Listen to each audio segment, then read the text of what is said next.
Well, Adrienne, I'm so pumped to have you on the show. We met, it's a couple of months ago now, I guess, in Arizona. We're in a mastermind together, and we had some time on the bus heading to the middle of nowhere in the desert to ride ATVs, you, me, and my wife, Shay. And it was just cool to get to know a bit of your story there. And I was super blown away and super impressed with not only the clients that you've worked with, but just you as an entrepreneur. You're sharp, you're strategic, and then you're a really good person. So I was like really, really excited to have you on this show to talk about the thing that I'm always making fun of, which is paid ads and traffic, because you're the best at it and you're world class. And so I know we're going to help a lot of people. So that's just my long way of saying thank you for coming on the show.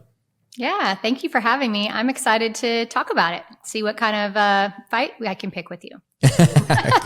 Yes, that's people are in for a fight. I've been waiting for this. People, it's like Graham versus the ads lady.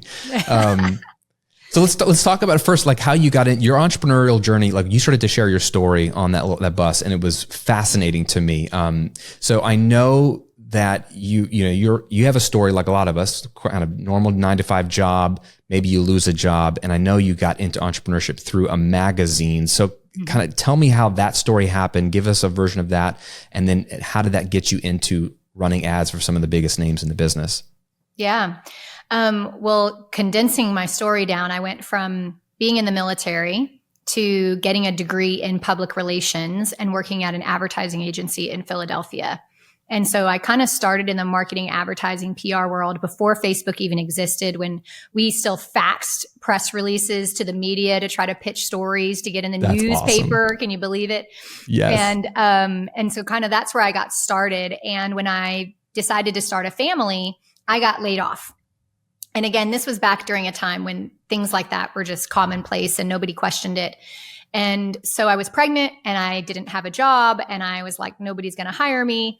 And I was attending unemployment. In order to keep collecting an unemployment check, you had to attend classes. Hey friend, we'll get back to the episode in just a moment, but I wanted to give you a gift for hanging out with me today. I want to give you my 30-day online income jumpstart guide. This is a 4-week checklist, bullet points to go from zero audience, zero customers, maybe even zero idea of what your business should be, to putting money in your pocket 30 days from now. It won't be $1 million in 30 days, but it will be money in your pocket. You will have figured out your idea. You will have tested your idea. You will have launched your idea and taken massive action towards building a business and a life that you love. If you already know your business idea, but you've been sitting around and you haven't taken action on it, then you need this guide, because it'll walk you through a 4-week plan to go from where you are to putting money in your pocket in 30 days. And if you've never figured out what your business idea is and you have no followers online and no audience, it's okay. This will help you start at zero. I promise you.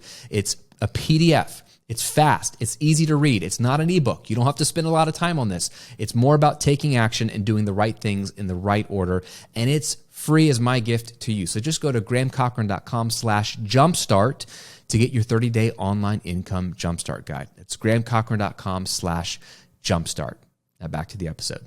And in one of those classes, they said, hey, if anybody has an idea to start a business, you could submit that idea to the state. At the time I was living in New Jersey. And if we like your idea, we will pay to send you to a 6-week training on how to start a business. So I had never in my entire life thought about starting a business. I didn't know anybody who owned a business. My entire family had been in the military my whole life. And I just had an idea one day, because I was going to be a new mom. And I was like, maybe I'll start a mom's group. And then I was like, no, maybe I'll start a newsletter, because, newsletters were the jam back then. Oh, yeah. And I was like, no, I'm going to start a magazine. And I didn't know that I was too stupid to know that it would be so hard. Like, perfect. That's what you need. Ignorance. Yeah, I was just, I didn't know anything. And that caused me to not be afraid to do anything, because I didn't know anything. And believe it or not, I went to the bookstore and there was a book called How to Start a Magazine. And so I just started doing all this research, and I launched, when my son was 9 months old, I launched a full color print magazine, glossy magazine in South Jersey. And that was kind of how I started in my first business, was as the publisher of a magazine. Yeah. It's pretty crazy. I love this story. Like for so many reasons. First of all, you kind of just hinted at it that, you were laid off. Was it because you were pregnant? Is Yes. that what happened? Yeah, like pretty much the agency I worked at was a lot of really young people or like much older people whose kids were out of the home.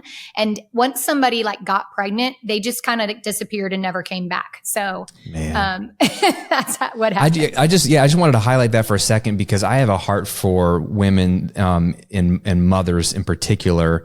Obviously being married to a mother who's been an entrepreneur her whole life before we had kids, while we're having kids, and seeing her navigate that.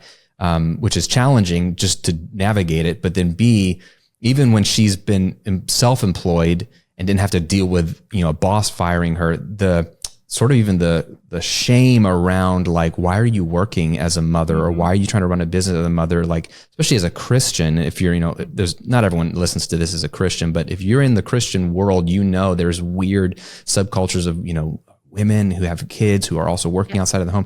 I've just seen so much of the shame and the it's just a hard thing for a mother to deal with. And it's just, it's incredible. It's like, if I can start a business, great. But if you as a mother who have dealt with all of that and literally being like let go of a job because of being a mother can do what you've done, like more power to you, because that's more impressive than what I've done. But the deck has been stacked against you, and it's incredible to see.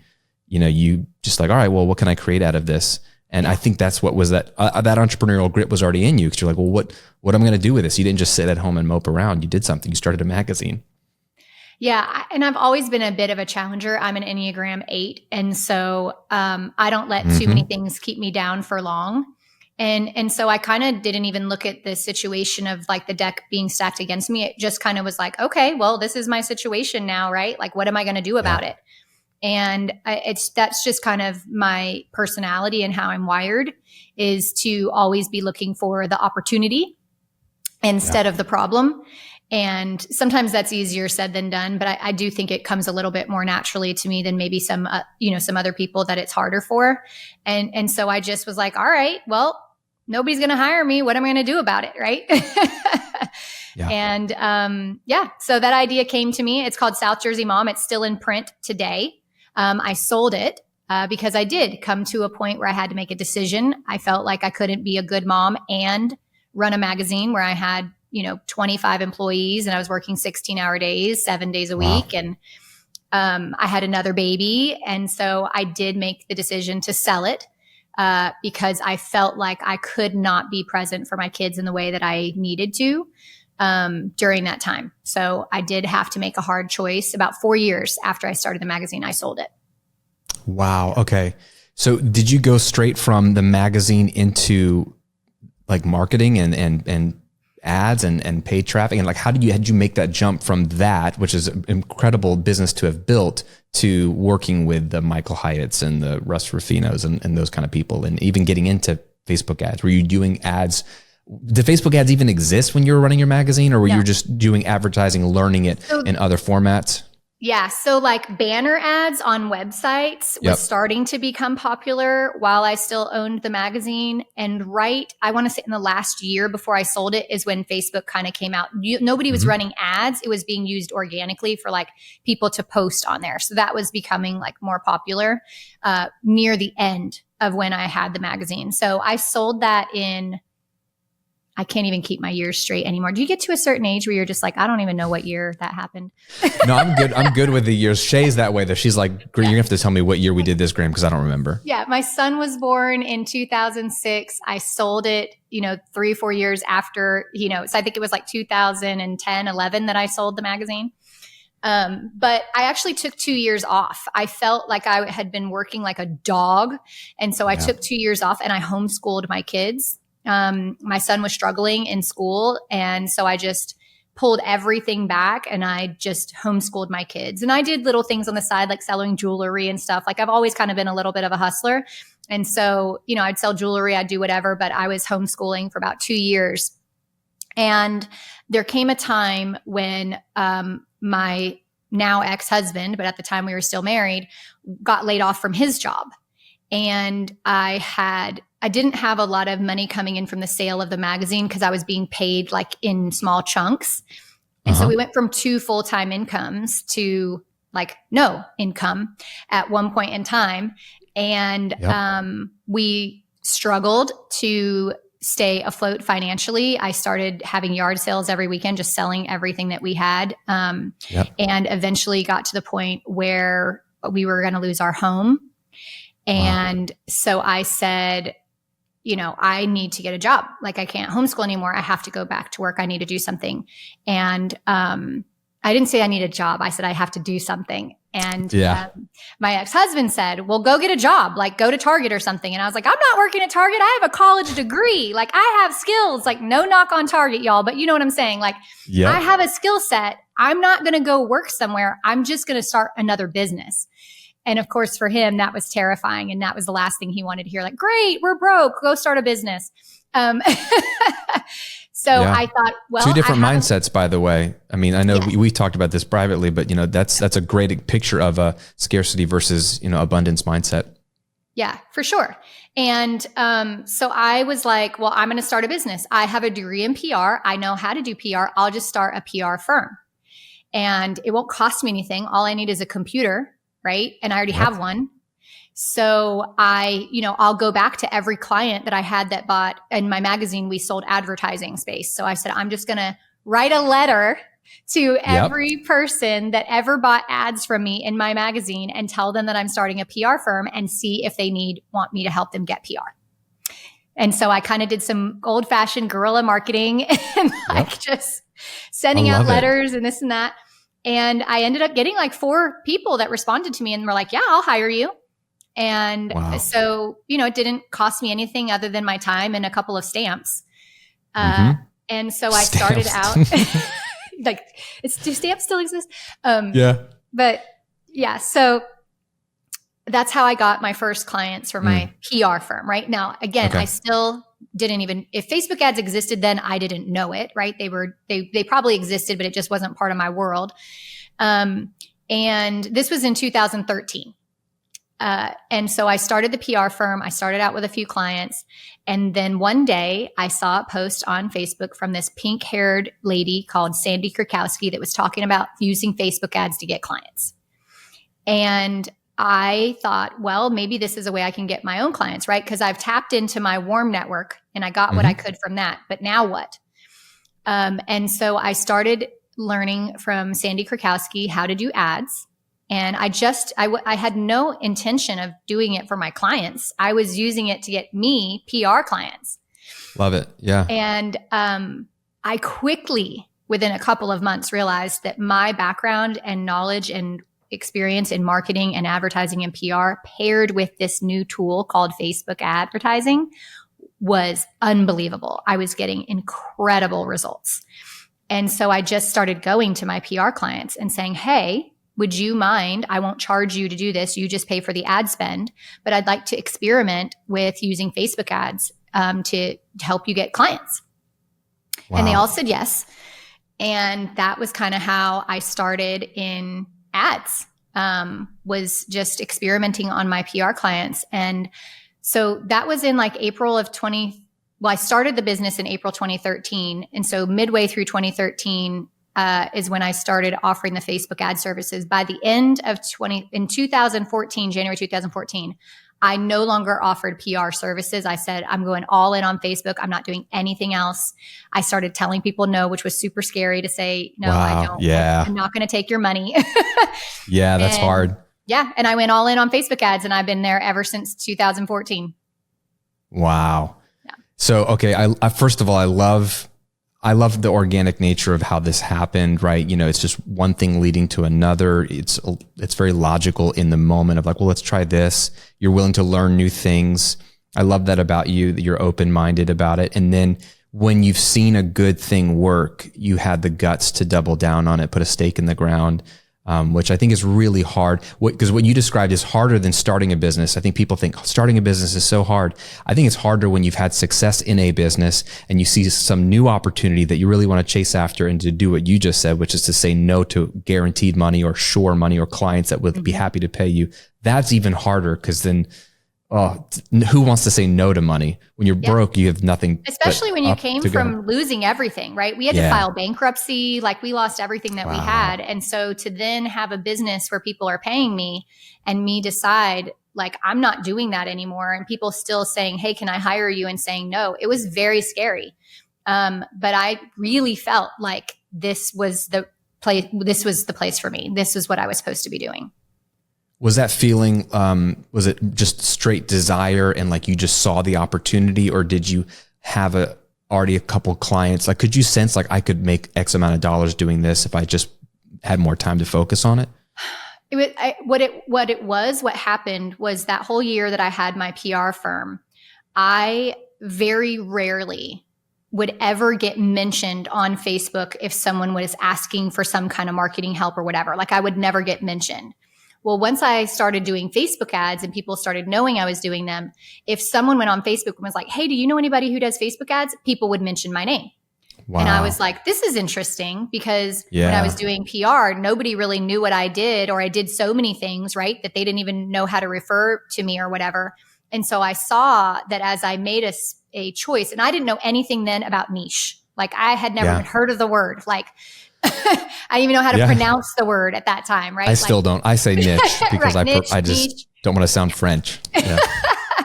And so I didn't know anything even about that. But what I saw was that when I was doing something very specific, it made it easy for people to think of me and mention me when someone needed that. And so that kind of is what made me decide to go all in, that I was like, I've never been mentioned on Facebook if someone has said, do you know somebody who can do this, that, or this, when it was all PR. Because there's so many things that fall under the umbrella of PR. So that was the beginning of me realizing. So it was the combination of seeing the incredible results I was getting, and then also seeing how I was becoming known easily. I was easily referable, right?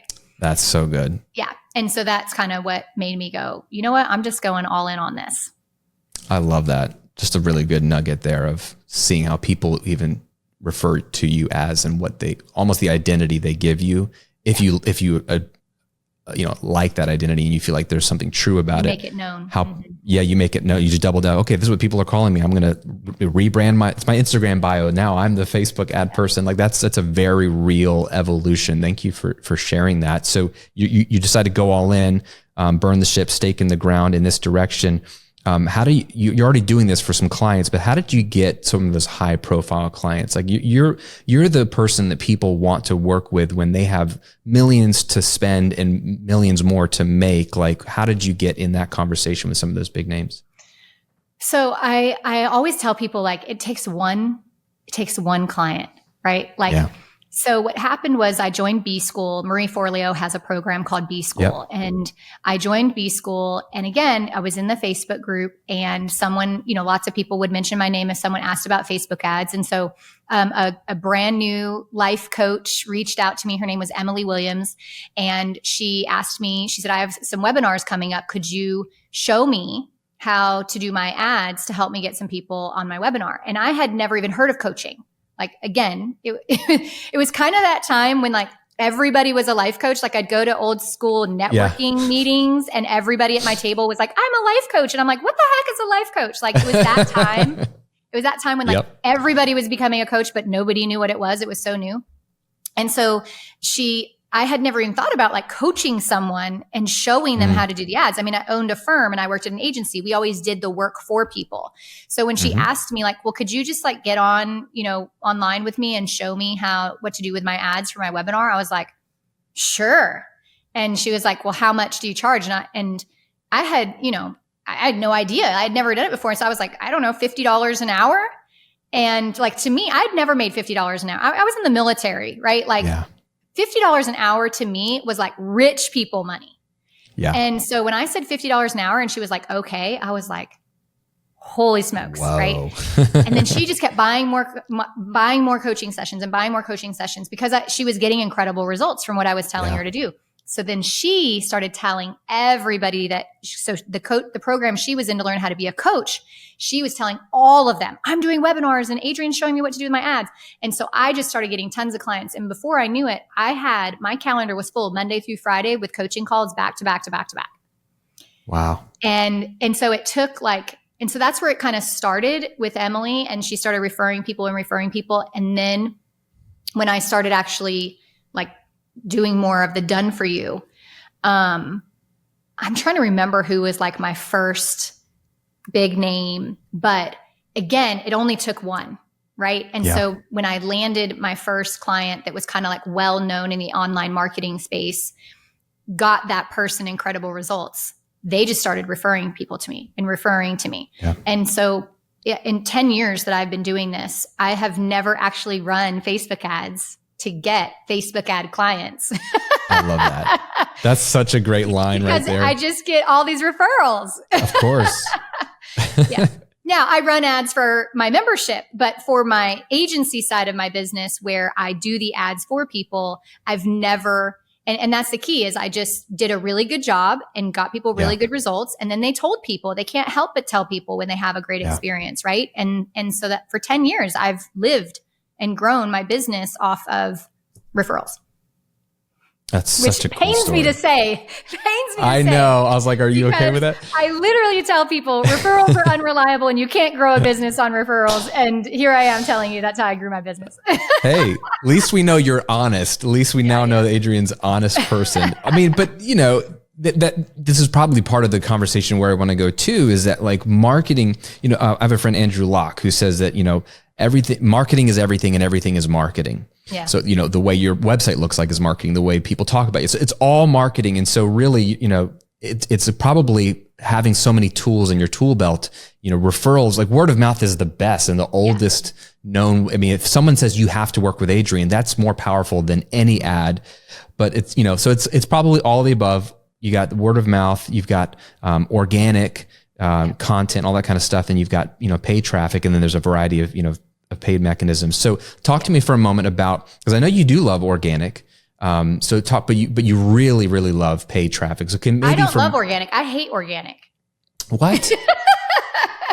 Don't say that. Okay, here's why I hate Why? organic. Tell me why. We got to talk about this. Because I'm lazy. It requires too much effort. Okay. I create something once and I just run ads to it, right? So now, even though I'm not a fan of organic, I do 100% believe it's important. And so that's why I do it, right? It's not something I enjoy. It's not something I would prefer to do. But what I do know is when I'm doing organic and I have ads running, they both make each other work better. So clients that I have that have no organic presence whatsoever, their ads will never perform as well as clients I have who have a really strong organic presence and they have a strong ad game. Then it's just magic, right? So I know that there is a benefit in organic. I just don't love it because I just don't want to do it. At least you're honest. This is great. I really honest know that I can. Number two, now I feel like whatever you say, I'm going to really believe you moving forward. So I know what you mean. I have a client of mine that I was doing business coaching with, and he built his whole business probably to $500,000 a year in coaching musicians, just off the back of a Jeff Walker style launch model and pay traffic. He figured out Facebook ads early on and just as a genius. And so he came to me because he wanted to build some organic traffic because it was getting to some limits and ads were getting expensive. And so I helped him build out his YouTube channel, and because his organic stuff is actually really good. He's great on camera. He's a great educator, but he kept saying the same thing. Cause I kept checking in with him, long after our sessions were over. Hey, how's the YouTube channel going? Are you doing this stuff? He's like, bro, it just takes so much time. And I'm like, what's your problem? Just do it, bro. And he's like, I just want to, ads are easier. So we have that joke and I totally get it. So, but talk to me for a second though and talk to the person listening, because the people that follow this show, I'm teaching them how to build a strong presence, whether it's their podcast or their YouTube channel, and they're getting organic leads and it's working. How should they pair what they're doing already on the organic side with ads? What would be the first step for someone to start adding paid ads to the organic side of things? Well, the easiest thing to do that would not require much additional work outside of what they're already doing from what they're learning from you is to use ads to get more podcast subscribers, or use ads to get more YouTube viewers, right? Or subscribers. And so to me, that is like the low hanging fruit of something you're already doing. You're already putting the work in. Now you're just getting even more from it, right? You're showing them how to get a lot of organic reach, and then the ads allow them to reach even more people. And it's very simple to do because they're just traffic campaigns. You don't have to have pixels in place and all the things. Now you can do that, right? But it's just very easy to talk about an episode, a specific episode in an ad, right? You don't want to just talk about the podcast in general. You can, but most of the time you'll get better traffic if you highlight specifically what a podcast episode is about. And then when they click that ad, that episode needs to be embedded on your own website, right? Because you can't run ads to iTunes. You can't run ads to Shopify. You can't run ads to a domain you don't own. And so you embed that podcast episode on your website. But underneath it, you could have the buttons. Want to listen on Shopify, want to listen on iTunes, whatever. You can have all those buttons there so that they could still go listen on the platform they want. But at least you're able to drive traffic to a page. And then what you can do is you can put a pixel on your website where you're pixeling every person that comes there to listen to an episode, or you would do the same thing with a YouTube video. You'd embed it on a page on your website. And now you're creating an audience that you can retarget that's super cheap. And you could run an opt-in to them, or tell them about a webinar you have coming up, or whatever you want to do. And so the ads to the podcast or the YouTube is dirt cheap, number one, because it's a traffic ad. And you're building a retargeting audience, which is also dirt cheap. So if I had a podcast or a YouTube channel that I was trying to grow, that's how I would use Facebook ads. I love that, because I think the mistake many people make is they're got the organic thing in place, and then they're like, okay, let's start running ads to either directly to a sales page of a product, which I can't imagine is going to convert very well, or to a webinar kind of opt-in, because that's what they see. But it costs so much money to pay for that click or that to get that ultimate conversion. But what you're saying is it's cheaper to put the fuel on the fire to grow the audience to the free stuff, which then gives you a targeted list that you can hit up to even go to the opt-in after that. And that's a whole different way of thinking about it, because I feel like people get impatient. They're like, I want to make money now because I'm spending money now on the ads. Yeah. Is that one of the biggest mistakes you see, is people being impatient? Like, let's just go straight to the sale from, okay. So you can go straight to the sale. So one thing I want to back up on the strategy that I shared of why it's cheaper is because when you're running ads to somewhere where you want them to opt in for something, or you want them to buy something, that's called a conversion campaign. You're trying to get a conversion. And those are more expensive campaigns. A traffic campaign is where your goal is just to get eyeballs on a page, right? And so that's why I say, if you just run them to a page on your site where you have a podcast episode embedded or a YouTube video embedded, a traffic campaign will often be half the cost, or even less than half the cost of what a conversion campaign will be. So I want to just clarify that on the strategy that I just shared. Now, in terms of going for what you want, I have a belief that each business owner should have two types of ads. One ad that goes for what you want. If you want them to go to your website and buy your $37 digital course, run traffic directly there, because the people who are ready for it and want it will buy it, right? Okay. But then you need to have a strategy that's for the people that aren't ready to buy, right? And that's where the retargeting comes in, where you're staying in front of them, you're just staying visible, and they might not be ready to buy right away. And so instead you're sending them to a podcast, or you're sending them to a freebie or something like that. And I have, for 5 years, I was the director of marketing for Russ Ruffino at Clients on Demand. And I taught over 3,000 business owners how to run cold traffic directly to an evergreen webinar where you invited people to get on a call and sold them a $10,000 8-week program. And I did that for 5 years. And so you can send traffic directly to what you want people to do. It might be more expensive, but I still feel like there are a percentage of people who would opt in for that webinar and watch it and book a call and buy. And they'd never heard of Russ Ruffino in their life. And they just gave him $10,000. And that happened all day, every day. We did $15 million a year with that one model. So it works. But there's also a huge percentage of people who didn't watch the webinar or book a call or buy. And so I like to have a strategy where I'm going directly for what I want. And then the people who are ready, they buy. The people who aren't ready, then I have a strategy for how I stay in front of them until they're ready to buy. I love that. I think that's so strategic. So this brings up a question that I have, though. Can Facebook ads work or paid traffic work well if you're not selling a $10,000 8-week program like Russ is, or like a lot of these people are? Yeah. So it can, but you need to have the right strategy, right? So for instance, if you're selling something that's $3,000 or higher, you can afford to spend more on ads to acquire a sale or a new client because you have such a high ticket offer. If you're selling something that is much lower ticket, it is a lot harder to make a profit. And so you would change your strategy, right? You might try going directly to a sales page and a certain percentage of them are going to buy, but you might also just have a goal. To me, every business, no matter what they're selling or what the price point is, if all you used Facebook ads for was to grow your email list, once they're on your list, you can market to them forever for free, right? Until they opt out. You could send them your podcast episodes. You can send them to your YouTube. You can tell them to register for a webinar. You can sell them your $17 digital course. You can do whatever, and it doesn't cost you a penny. So if you could add people to your email list, depending on what your industry is and who your audience is, it's going to cost you $10 or less per email address. And if you just had some ads running every day, all year long, where you just had that email list growing, you now have built an asset that you can market to over and over and over again, and it won't cost you anything other than what you're paying your CRM, right? And so I don't care what your price point is. Yeah. You can use Facebook ads to build an audience to sell to profitably.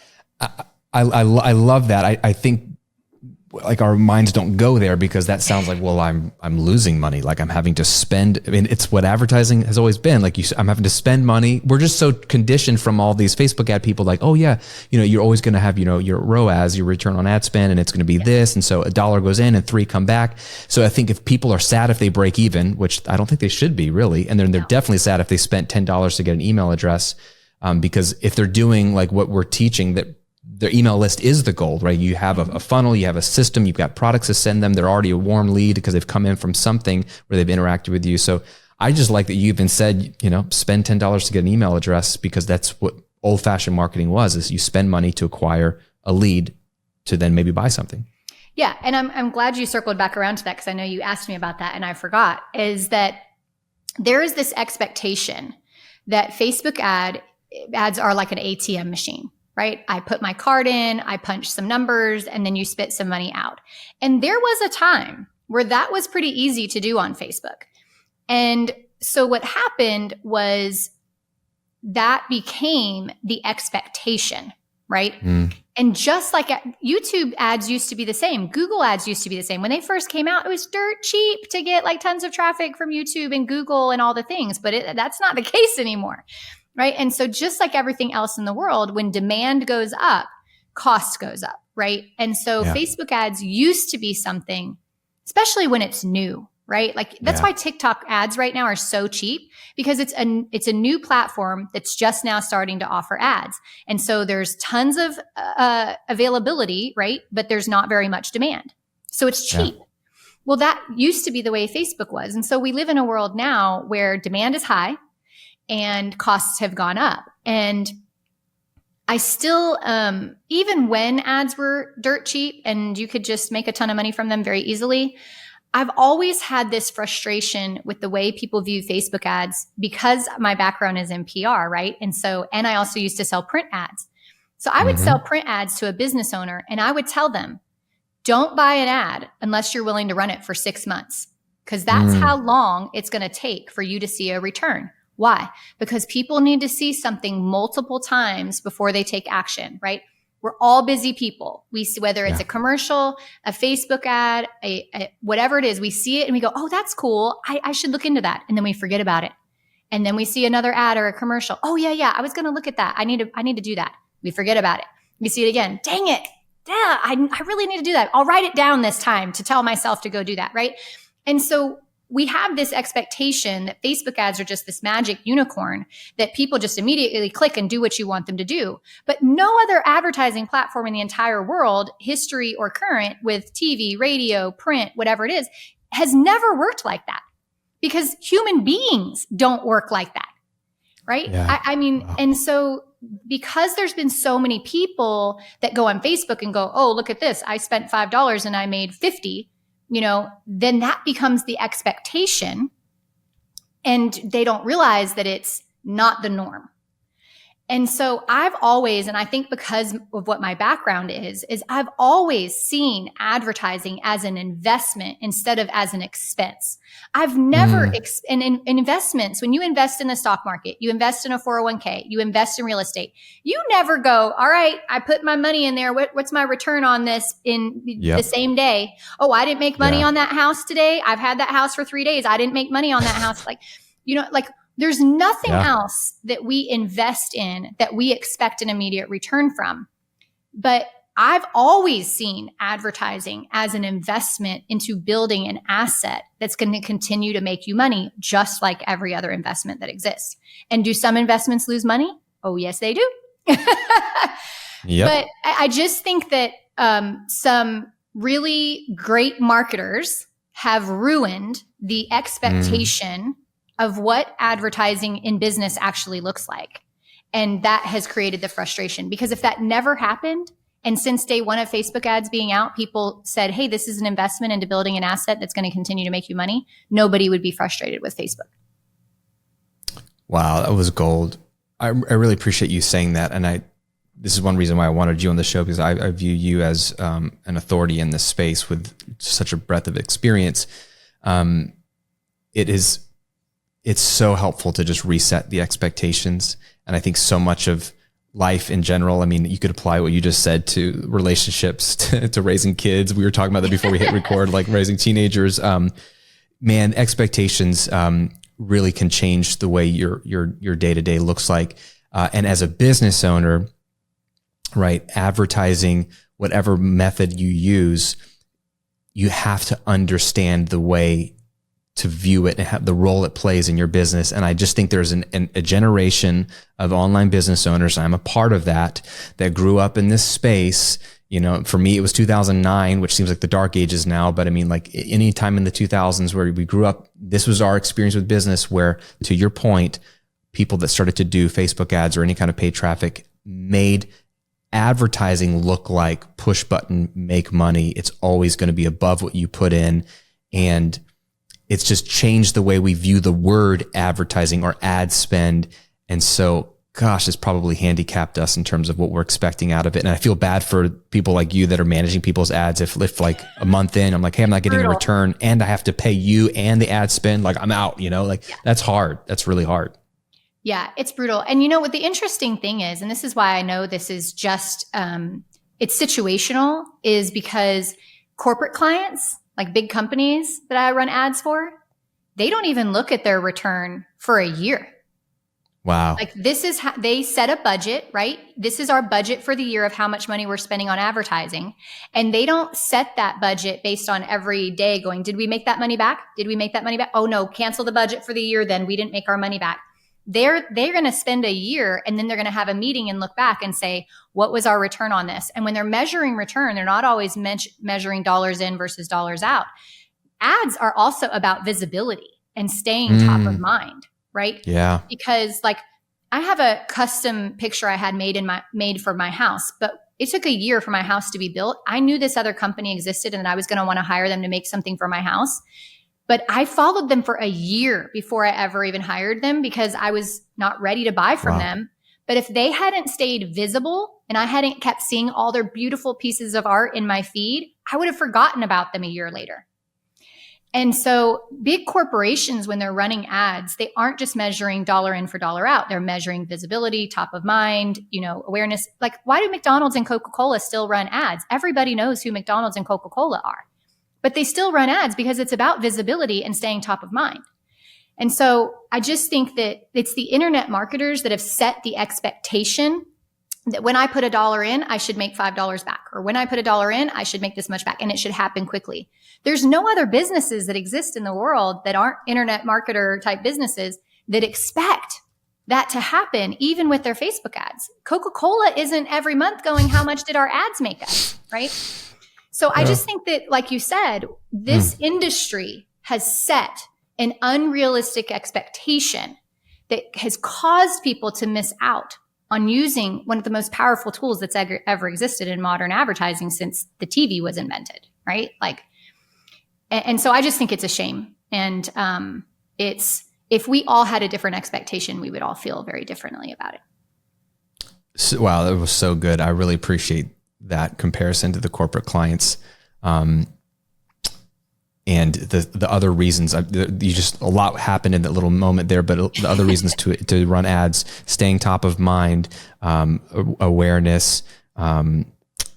So my question that comes from that is, because what you're describing is like thinking about advertising for these digital businesses, people doing courses, coaching communities, thinking about it as an ongoing investment. It's almost like you hiring a team member that's an ongoing investment that's going to help your business grow. So my next question is, do you recommend for these type of solopreneurs doing courses and coaching, let's say they're making between 50K and 100K a year on the lower end, and then some of my students are doing 7 figures and above, but is there a target percentage of their business revenue that they should think about allocating towards paid traffic? And does that change based off of how much you're making? Is there something that's like a helpful way for them to even think about how much should I spend if it's going to be an ongoing investment? Yeah, I kind of have 2 different answers to that. One, there's kind of like a norm that in a lot of corporations, about 20% of their budget goes towards marketing and advertising. And that's different based on where a business is. When you're in startup, it's way higher, right? Sure. Than when you're in like Coca-Cola land, where you're just like staying visible. And so 20% is a good number for anybody if they were looking to start. Like, if I'm making $5,000 a month, 20% of that is $1,000. If I could put $1,000 of that aside every month and know that's going to be my budget. If I divide that by 30 days, I'm spending $30 a day, all day, every day. I know I'm going to put $1,000 aside every month. That's in my budget, right? And I'm going to spend that. And as I can spend more, or as I make more, I increase that, right? So that's one way is to go with the number of like 20% of your revenue. The other way, and this only works if the people that we're talking to right now, if they are in a situation where they don't need to live off of the money they're making. Okay. And in that case, if you're one of those lucky positions where you either have a spouse that is generating income, or you have a full-time job while you're doing something that is bringing income, whatever it is, I encourage people to reinvest as much as they possibly can back into advertising. Their costs are covered, whatever profit they want to keep, they've got money aside for taxes, and that literally everything that's left over, you could go spend it on a Gucci belt or you could spend it on Facebook ads, right? And so kind of for me, especially when I first started my business, every single client that I got, I took a percentage of money from every client I got and I put it into ads. And then I just kept putting it in, put in as much as I could, because the truth is, do you want to do it fast or do you want to do it slow? Right? That's what it comes down to. So if you can do it fast, you do it fast. If you can't, then you just do what you can do. That's a great answer. I love that. And then my one of my follow-up questions is like, how can someone get started? What do you recommend? Like, do you recommend people, like, since, a lot of the people that I'm helping, they've got grit, they're solopreneurs, they're learning how to do the thing. Should they try to do it on their own first, take some education, whether it's like yours or somebody else's, and figure out how to do it on their own? Or should they work with an agency right away and just let them run it? Because then you're going to pay not only the ad spend, but the person running the ads. Like, how do we make those decisions if we've never done it before? Yeah, I'm going to tell you my opinion, and there's lots of people out there who will have an opposite opinion, and that's fine. But this is what I believe after doing this for 10 years. Every business owner should start out doing their own ads. If you can do your own ads, you will be educated enough to know how to hire a good agency and know how to measure if they're actually good at what they're doing. And unfortunately, it is very easy for anybody to go out there and say, I'm a Facebook ads expert, or I can do your ads. If they know how to click a couple buttons, I can't even tell you in the last 10 years, almost every single sales call I start with, the conversation starts with, I hired this agency, I hired that agency, blah, blah, blah, whatever. And it was terrible, right? Yeah. And so if you can, number one, learn how to do them yourself, you're going to save yourself a ton of money, because agencies aren't cheap. And that's money you could put into your ad spend. Number two, when you get to the point where you can afford to hire an agency, you will be educated enough to participate in the strategy, in the messaging, in measuring whether they know what they're doing. And so I just believe that if people go out and they hire an agency right away and they know nothing about it, they are at the mercy of what that person is telling them, and they have no idea if it's true or not, and it's going to cost them a lot of money. I think that's really, really wise. That's smart. So Facebook has a free program called Facebook Blueprint that basically will teach you how to do the basics of getting started with ads, and it's free. So I always tell people to start there. That's awesome. I love that. Great answer. So let's just briefly, I know we got to wrap up here in a minute, but let's just talk about the future. So what do you think? I know there's been changes with iOS and privacy and what's tracking. Do you have to opt in for them to track you and follow you around the internet? And that's made a big change, but that's kind of a couple years ago or recent, but where do you think the future is going for paid traffic, and how can we as entrepreneurs prepare for it? What should we be aware of? Yeah. Definitely a lot has changed. And Facebook is even changing even more right now as we speak because of privacy issues and other things. And first of all, they're not going anywhere anytime soon. 70% of all adults in America use Facebook. 70%. Wow. So they're not going anywhere. They have the most educated people, the most highest income people. Facebook has that audience. The future of it is what I'm seeing is Facebook is starting to lose its edge compared to its competitors, where Google and YouTube and the other advertising platforms have always had really broad targeting of who to show your ad to. And Facebook has always had this super micro level targeting. I want to, target a mom who lives in Atlanta who makes this much money, who drives a BMW and loves yoga, right?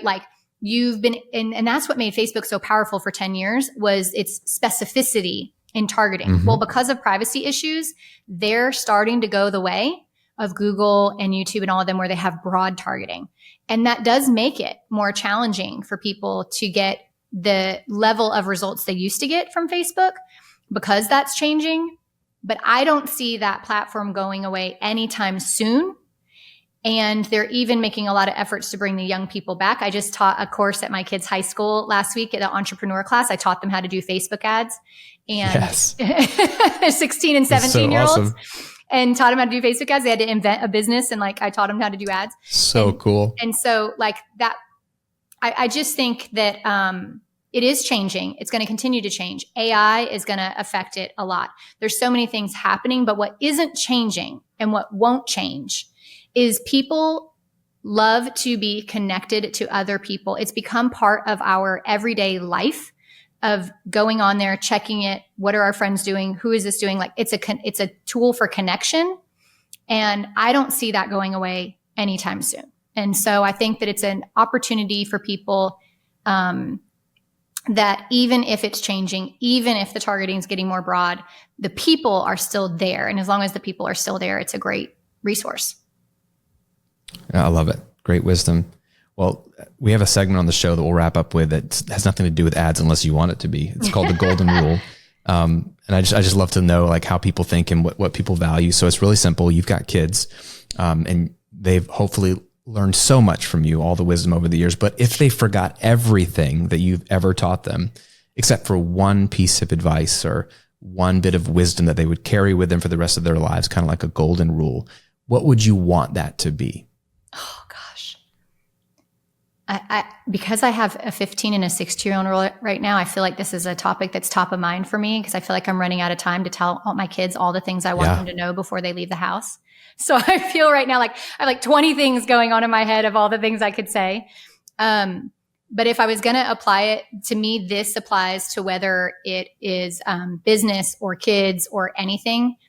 And I'm 44 years old right now at the time of this taping. And I was married for 17 years and recently went through a divorce. And I can say that in everything I've done in business, everything I've done as a parent, everything I've done as a wife or anything was being really clear on who you are and what you stand for and not being willing to waver for anything or anyone. And it took me almost my entire life to accept that the way that God made me was intentional and there wasn't anything wrong with it. And I was exactly who I was supposed to be. And it took me almost 40 years to accept that, like, oh, this is who I am.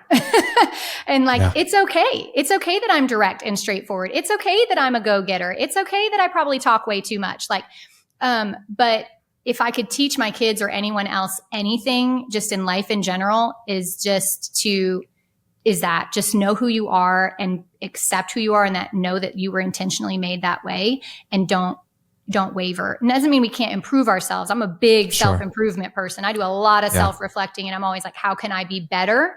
Yes. But the difference is, how can I be better? Not how can I be somebody different? Yes. Right. And so I just would say, work on being the best version of yourself, and don't ever let anybody change that. Oh, I love that. I'm trying to learn that myself. That's very top of mind for me. Wow. So powerful. Adrienne, this has been amazing. You've been so generous and specific, and you've painted a big picture of how to even think about the concept of Facebook ads and advertising in general. So I know this is going to be almost like a mini masterclass for people. So there's so much in here. So thank you. Where can people hang out with you, find out more about what you do and what you're doing? If they have more questions, where's the best place we can push people to check out what you're up to? Yeah, I'd love to point them to my website. They can just go to wearepowerplay.com and find out whatever they want about me. But I just want to thank you, because I feel like this was so fun and so great. But that's because you asked really good questions that pulled good information out of me. So I can't take credit for the things I said. You were able to pull that out of me. And so I just want to thank you for being such a great host and making this just an incredible experience. And thank you for the opportunity. Oh my gosh. I think you're now my favorite guest, because you're the only one that's ever thanked me for asking questions. Wow. Yeah. I mean, everyone's like happy to be on, everyone's great, but I appreciate that. I appreciate that. I want to have a good conversation. And the way I think about it, and this is sort of like meta for anyone who has a podcast or interviews anybody, and I don't think I'm certainly the best, but man, if you're going to have somebody on your show that's really smart and really good at what they do, like, don't waste their time or your time or the audience's time or the opportunity to pull out whatever you think would be the most interesting conversation you could have. And that's completely up to you as the host of the show. So I've been on podcasts where I'm like, wow, they don't know anything about me, and they're going to find everything about me out right now. And it makes for a bad conversation. Yeah. So I'm glad that you noticed that, because I'm trying not to waste your time. You have so much to offer. I wish we could talk for like 3 hours. I know. And maybe we'll we have just to have do you a back version on 2 later. Yeah, or maybe we need to do something in my community or something else where we can really like break some things down. But it's been an honor to talk to you. I'm grateful that we're in the Wellspring Mastermind together, so we can, I can ask you other questions later and pick your brain. But thanks for being so generous, and thanks for being transparent, and just sharing your heart about life and all that's going on. And I wish you all the best, and can't wait to see what God continues to do in your business. Thank you. You too, Graham. Well, that's it for my conversation with Adrienne. I hope you really enjoyed it, and I hope you have gotten some step-by-step tips to implement when you're going to launch your next or first Facebook ad campaign. If you feel overwhelmed, then you still feel like the ins and outs are a little mysterious to you, probably the best thing you could do is work with Adrienne directly. So you can head over to her website, wearepowerplay.com, look at the services she offers, reach out to her, and just see if there's a fit there for working with her directly and getting the best of the best in the Facebook ad space to help you with your campaigns. I hope you enjoyed this episode. I know I did. Adrienne was so kind and gracious to just spill all the beans with us and just share what's working right now. As you can see, you can tell why I love her and love having her on the show. She's got a kindred heart with mine to share and teach and empower you to grow your business. So I hope you enjoyed that. I know I did, and I learned a ton. Thanks for spending some of your time with us today, and I'll see you in another episode real soon.